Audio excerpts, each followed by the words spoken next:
됐어요. 오늘 우리 함께 나누었던 말씀은 사도행전 5장 27절에서 42절까지 말씀인데, 자, 이 말씀은 지난주 말씀과 이어지는 말씀입니다. 예, 지난주 말씀과 이어지고 제목이 예수는 그리스도이시다라는 것을 우리가 함께 이제 나누려고 해요. 지난주 우리 말씀 제목이 뭐였냐면 그래도 전해야 합니다라는 거였어요. 그렇죠? 그래도 전해야 합니다. 그래서 유대 종교 지도자들에 의해서 감옥에 갇힌 사도들은 하나님의 도움을 받아서 감옥을 탈출하게 됐죠. 감옥을 나오게 됐어요. 천사가 나타나서 사도들을 감옥 문을 다 열고 안전한 곳으로 사도들을 이끌어내줬어요. 그리고 천사가 했던 말이 뭐냐면 늘 하던 대로 생명의 말씀을 남김없이 전해라. 생명의 말씀을 다시금 남김없이 전해라, 그렇게 했어요. 그래서 사도들은 유대교 지도자들의 핍박을 피해서 도망가거나 어디 숨지 않고 늘 하던 대로 이른 아침에 성전에 올라가서 거기에서 예수님의 이름을 전파하고 사람들을 가르쳤습니다. 자, 그랬더니 이 종교 지도자들이 도저히 참을 수가 없어서 다시 군인들을 보내서 사도들을 잡아왔죠. 그리고 이제 재판을 받게 되는 거예요. 그들이 신문하는 내용이 자 27절과 28절 말씀인데 한번 같이 읽어볼게요. 시작. 그들을 이끌어다가 공회 앞에 세우니 대제사장이 물어 이르되 우리가 이 사람의 이름으로 가르치지 말라고 엄금하였으되 너희가 너희 가르침을 예루살렘에 가득하게 하니 이 사람의 피를 우리에게로 돌리고자 합니다. 아멘. 유대 종교 지도자들이 앞서서 사도들을 한번 잡았었거든요. 잡아서 왜냐하면 이제 날 때부터 걷지 못했던 사람을 치료해주고 그다음에 많은 사람들이 관심을 가졌을 때 사도들을 붙잡아서 겁주고 니네 절대 예수의 이름으로 말하지 마라, 가르치지 마라 이렇게 하고 놔줬어요. 근데 지금 그 명령을 어기고 사도들이 이 사람의 이름으로 그 이름으로 사람들을 막 가르치기 시작했다는 거예요. 우리가 지금은 그냥 편안하게 28절 말씀 읽었지만 이 말씀을 다시 한번 자세히 보면 유대 종교 지도자들은 예수님에 대해서 뭐라고 지칭하고 있어요? 이 사람. 유대 종교 지도자들도 지금 그런 마음인 거예요. 예수의 이름을 입에 담고 싶지도 않은 거예요. 그러니까 이 사람이, 그 사람이 우리가 그에 대해서 말하지 말라고 하지 않았냐? 지금 종교 지도자들이 그렇게 지칭하고 있었던 거예요. 그리고 사도들 너희가 자꾸만 백성들에게 예수의 이름으로 가르치고 하는 것은 예수의 죽은 책임을 우리 종교 지도자들 때문이다라고 돌리는 짓이야. 예수가 죽은 게 우리 잘못이냐? 지금 그런 식으로 이들이 말하고 있는 거예요. 종교 지도자들의 신문을 받으면서 사도들이 뭐라고 얘기해요? 사람보다 하나님께 복종하는 것이 마땅하니라. 그렇게 두렵게 하면 적당히 무서워할 줄 알았는데 전혀 무서워하지 않고 하나님께 복종하는 게 마땅하다 이렇게 이야기를 하는 거예요. 그래서 30절 말씀을 여러분 눈으로만 한번 보세요. 30절 말씀에 보니까 우리 조상들의 하나님께서 당신들이 나무에 달아 죽인 예수님을 살리셨다. 그를 다시 부활시키셨다. 이렇게 말하고 있어요. 유대 종교 지도자들은 자신들이 예수 때문에 권력을 잃어버릴까 봐 사람들을 막 선동했죠. 그래서 예수님을 십자가에 달아서 죽게 만들었어요. 이제 예수만 죽으면 다 끝난다. 예수만 죽으면 원래 자신들의 권력을 계속 유지하고 평온한 상태의 유대교를 유지할 줄 알았는데 오히려 하나님은 그 죽었던 예수님을 다시 살리시고 복음이 더 넓게 전해지도록 하셨다는 거예요. 그러니까 사도들이 지금 이 말을 30절 말씀을 한 이유는 뭐냐면 너희 종교 지도자들은 하나님의 반대편에 서 있다. 너희가 내린 결정은 하나님과 반대되는 결정을 한 것이다 라고 분명하게 말하고 있는 거예요. 우리 31절은 같이 한번 읽어볼까요? 이 종교 지도자들이 이 유대 종교 지도자들이 입에도 담고 싶지 않았던 그 예수, 그래서 그 사람, 그 인간 그렇게 말하는 그 예수님을 하나님은 어떻게 하셨대요? 하나님께서는 지극히 높이셔서 하나님의 오른편에 앉으셨다 이렇게 말하고 있어요. 우리가 오른편, 그러니까 하나님의 오른손, 하나님의 오른편, 오른자리 이건 어떤 의미냐면 로나 태권도 할 때 강력한 펀치는 어느 손에 나와? 오른손에. 맞아요. 그렇게 생각하면 쉬워요. 이 오른손은요 권세, 권능. 이 오른손은 영적인 의미에서 권능을 말하는 거예요. 그 오른쪽 자리니까 하나님이 예수님을 높이셔서 통치하시고 세상을 통치하는 힘과 권능과 능력을 다 예수에게 주셨다라고 성경은 말씀하고 있는 거예요. 그리고 이 예수님을 이스라엘의 왕 되게 하셨고 구원자 되게 하셨다. 너희들은 예수님을 믿고 돌이켜서 회개해야 된다. 이렇게 말하고 있는 거예요. 종교 지도자들의 극심한 위협 속에서도 사도들이 이 자신들이 예수님의 증인 되었다는 것을 도망가지 않고 물러서지 않고 담대하게 증언합니다. 그리고 성령님께서도 이 예수님의 증인이시다라고 사도들이 담대하게 말하고 있어요. 그러니까 이 말을 들었던 종교 지도자들이 이제 이성을 잃어버렸어요. 화가 머리 끝까지 나서 당장 이 자리에서 사도들을 죽여야 되겠다 이렇게 이야기합니다. 그런데 사내들인 공회, 지금 이 사람들이 모인 건 사내들인 공회예요. 우리로 치면 뭐 입법, 사법, 행정권을 다 가지고 있는 아주 강력한 기관이었는데, 그런데 중요한 건 뭐냐면 로마의 식민지기 때문에 사람을 죽일 수는 없었어요. 예, 뭐 신문도 하고 때릴 수도 있고 했지만 죽이는 권한은 로마에만 있었어요.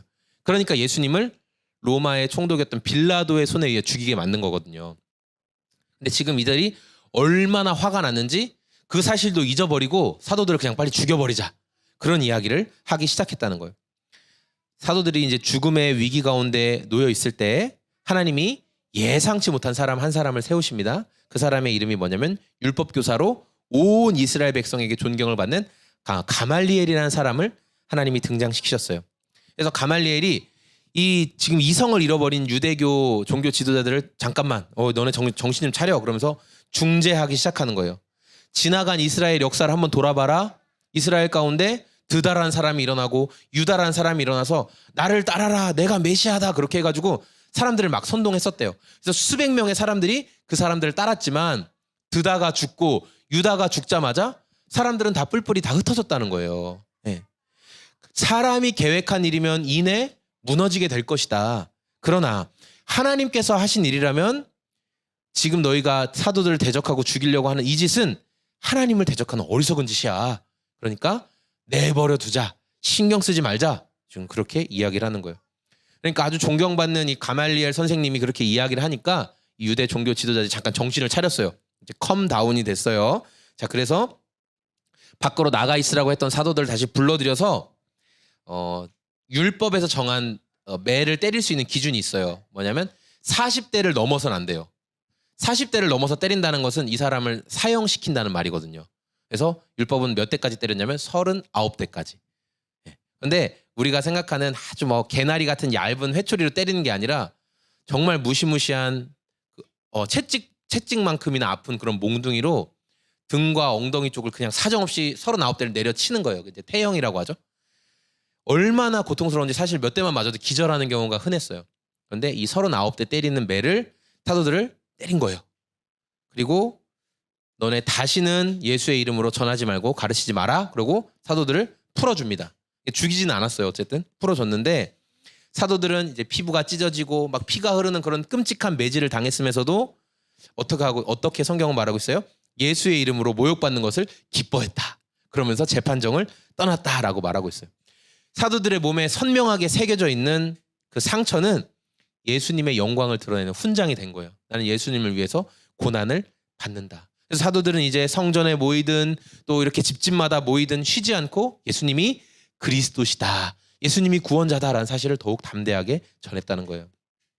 종교 지도자들은요, 이성을 잃어버릴 정도로 심각한 그런 상황에 빠졌어요. 그래서 사도들은 얼마든지 지금 죽을 위기에 놓여 있었는데도 불구하고 내가 예수님의 증인입니다라는 사실을 전혀 부끄러워하지 않았다라는 거예요.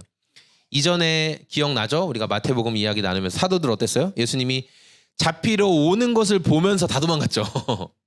그런데 오늘은 완전히 달랐다는 거예요. 완전히 변화된 모습을 사도들이 보여줘요. 사도들은요, 세상의 권세보다 하나님께 순종하는 것이 더 귀하다라는 고백을 하는 거예요. 예수님의 증인되는 것을 부끄러워하지 않았던 사도들을 통해서 하나님이 영광을 받으셨어요. 그래서 영광을 받으신 거예요. 그래서 지난주 설교 제목이 그래도 전해야 됩니다 였어요. 그러면 무엇을 전해야 되냐? 그 해답이 오늘 말씀에 있는 거예요. 성도는 무엇을 전해야 할까요? 예수의 이름을 전해야 돼요. 예수의 이름을 끝까지 전하는 게 성도의 삶이라는 거예요. 저는 오늘 말씀을 통해서 예수님의 증인되는 것을 포기하지 않았던 이 변화된 사도들의 모습을 여러분과 함께 나누려고 해요.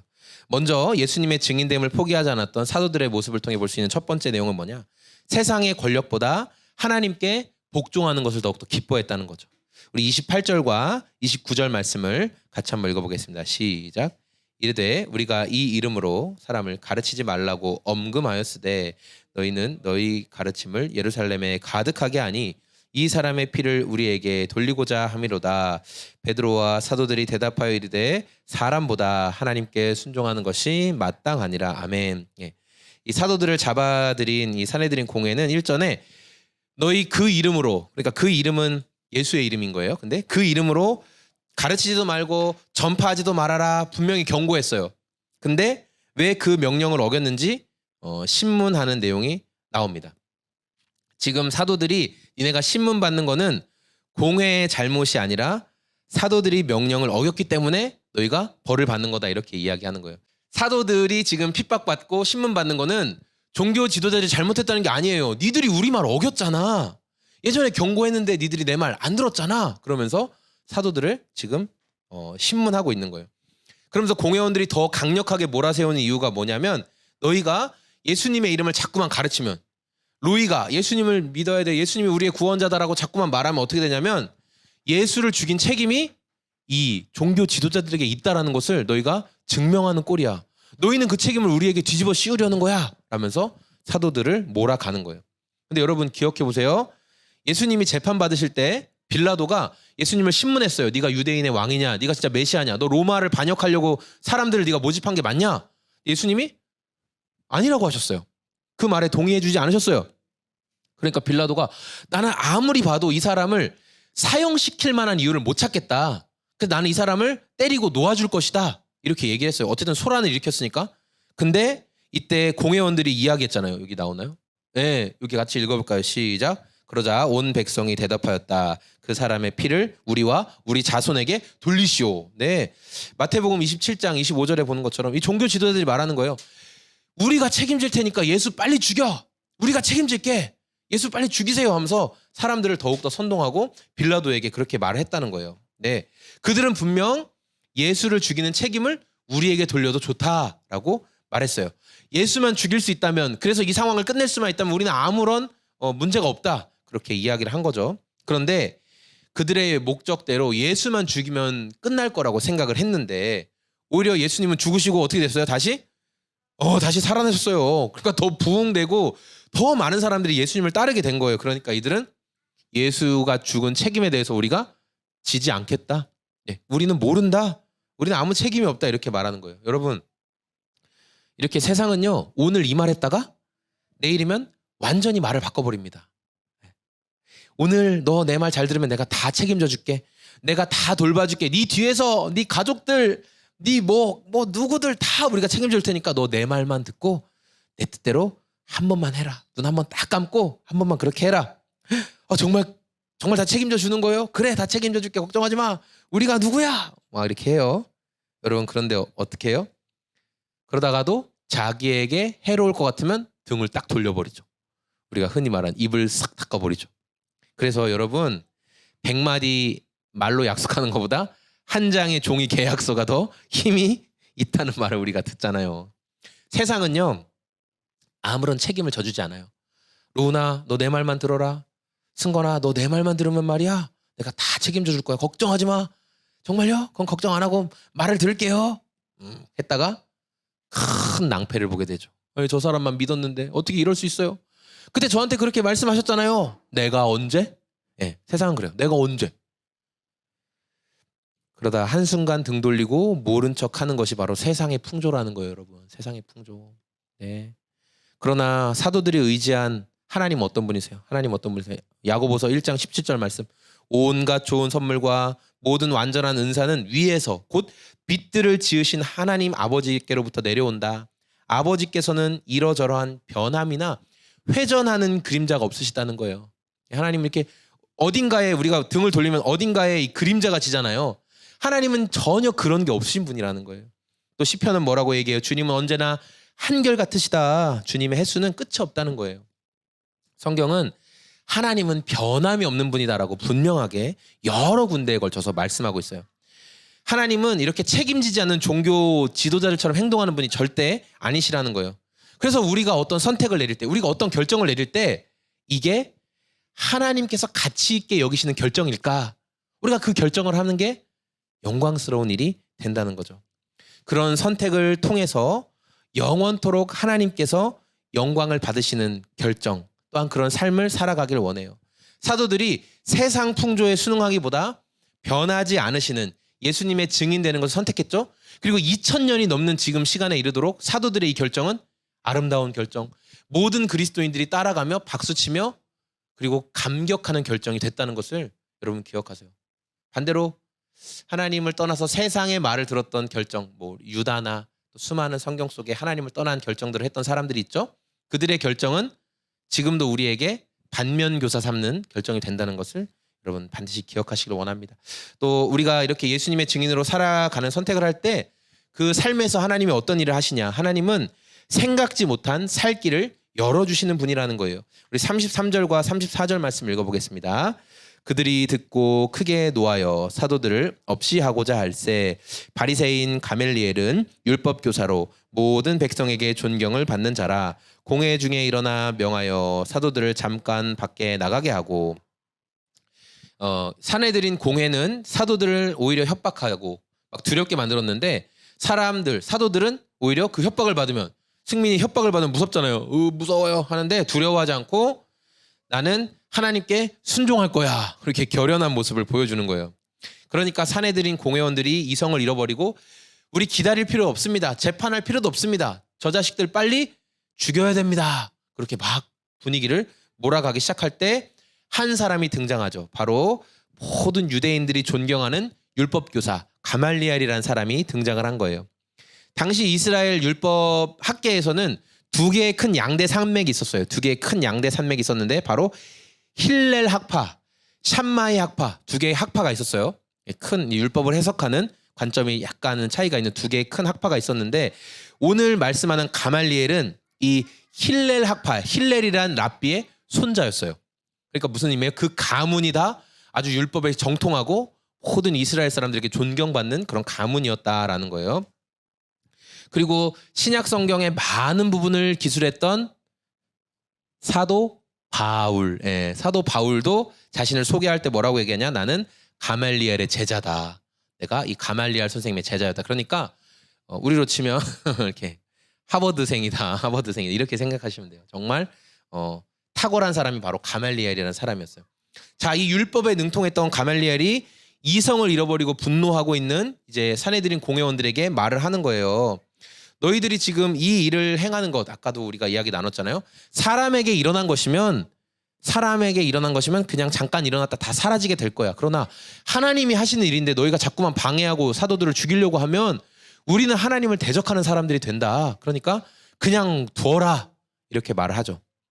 만약에 이 가말리엘의 말을 듣지 않고 종교 지도자들이 계속 사도들을 죽이는 일을 했다면 로마의 심기를 건드린 일을 했을 거예요. 벌은 줄 수 있지만 죽일 수는 없었거든요. 이들이 만약에 로마를 무시하고 죽여버렸다, 일단 정말 큰일이 벌어지게 되는 거죠. 그러니까 이 말을 듣고 종교 지도자들이 정신을 차리게 됐고 이성의 끈을 붙잡게 되었고, 그래서 사도들을 이제 풀어주게 됩니다. 사도들을 아주 엄히 매질하고 풀어주게 되었습니다. 풀려난 뒤 사도들은 어떻게 됐어요? 더 힘있게 복음을 전했죠. 더 강력하게 복음을 전했어요.